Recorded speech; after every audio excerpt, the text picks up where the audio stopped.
Hello everyone, hi, this is Rahul, I'm your Filmi Baniya, and today I'm going to be talking to you about the review of The Batman.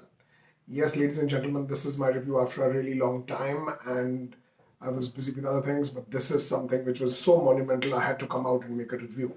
Because Batman, as you know, is one of my favorite characters, and I had the opportunity to watch this movie two, three times, and I thought I'll share my review of the movie.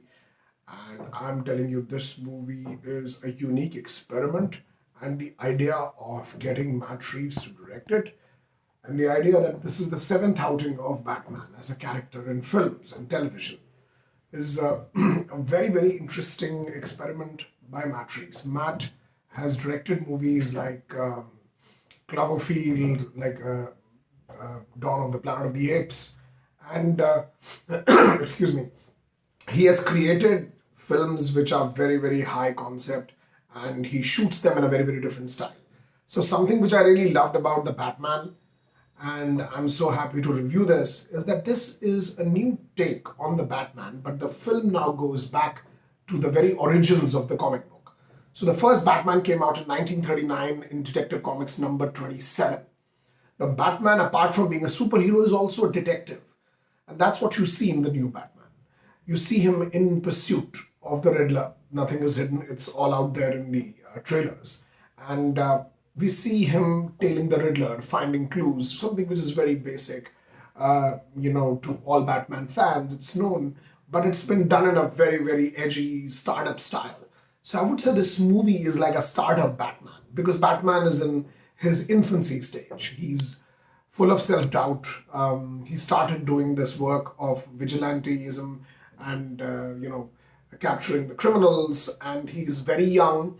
He's not exactly totally evolved in his role as Batman, and Gotham City doesn't know, and a lot of people don't know that Bruce Wayne is Batman.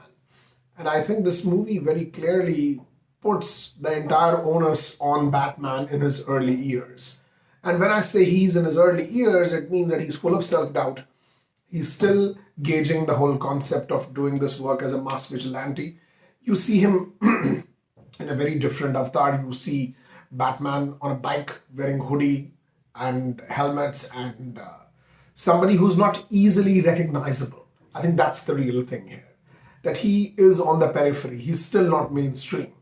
But something what I really found interesting was in the screenplay by Matt Reeves and Peter Craig. Now, Matt Reeves, of course, is the director. Peter Craig is the creator of the Hunger Games trilogy and a very nice writer. And what I've seen is in this movie, they've used the power of, silence. You see the power of natural lighting, and they don't use any artificial lighting. There's a lot of real sound. And more than that, you see an edgy filmmaking style. And I think the screenplay by Peter Craig and Matt Reeves essentially brings out the origin story of Batman, and in many ways tries to capture the nuance and the expectations of the Batman fans who've seen the Cape Crusader in 6, 7 different avatars before. So, and you need to understand is that the Batman comes after 10 years of The Dark Knight Rises, the first Batman solo film in 10 years. And Reeves had pretty big shoes to fill in, which is Christopher Nolan's.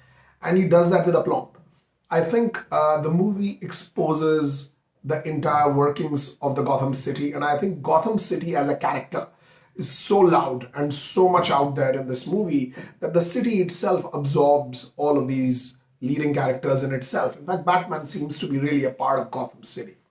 And I think if you look at the entire movie, which runs into almost 3 hours, you see a bit by bit slow burn, step by step, you see things being uncovered, you see surprises, and then I think it's a very inclusive, diverse cast of people. They show Zoe Kravitz as Catwoman, who apparently, quote unquote, in the movie is shown as a bisexual. I think something which is very welcome, that they are embracing all kinds of diversity in the cast. But I think what is most important about this movie, you need to remember, is the Riddler.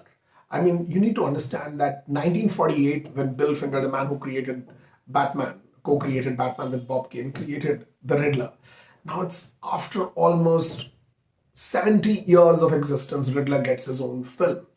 So if you like to compare himself with him with Jim Carrey's Riddler in Batman Forever, that was like a slapstick comedian. But this Riddler is nuanced. This Riddler, played by my film school senior from New York Film Academy, Paul Dano.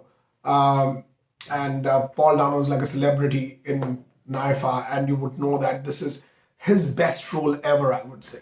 I think the urge, the pain, and there's a small dialogue in the movie in which the Riddler says that nobody gave me a second chance.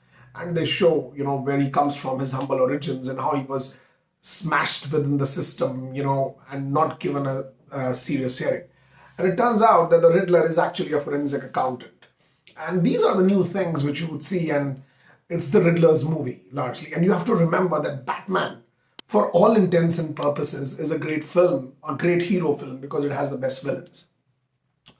And I would give full marks to the supporting cast. Peter Skarsgård as the DA is superb. My favorite actor in this entire cast, although not exploited properly, is John Turturro as Carmine Falcone, the crime boss. And also love the work of Andy Serkis as Alfred Pennyworth. Alfred, you have to remember, is one of the pivots on which the whole Batman crime-fighting machine is built on. So I think all of that is there. And then there are a lot of introduction of new characters. There is, the Penguin, played by Colin Farrell. He's very, very, you can't recognize him. And the best car chase sequence with the new Batmobile, the new startup Batmobile, not the nicely edged and manicured Batmobile, but sort of you would say, a semi-complete Batmobile chase scene is there. But it's one of the best chase scenes ever. And I would say the movie doesn't disappoint at all. I saw it here in Delhi. The hall was full. And I've done almost 3 viewings of the movie. And I would give this movie a good 9 out of 10. I would still not call it the successor to Dark Knight, but it's very, very close. And guys, just watch this movie for the love of Batman. He would never disappoint you. And yes, this is Robert Pattinson's biggest surprise moment. And this movie has all the reasons you should go and watch it. Well, it has a few disturbing scenes, so if your kids are above 10 years of age, you can take them. And I would say this movie is a welcome change in the new post-pandemic, hopefully the post-pandemic world, and full marks to Warner Brothers. And a big shout out to my mentor, Michael Elliott Uslan, who's also the executive producer of Batman. And he'll be coming to India very soon. And I will be putting out details about my interview with him in May of this year. And this is possibly a great viewing, guys. Just go out and watch the new Batman. Thank you so much. This is Rahul, your Filmi Baniya.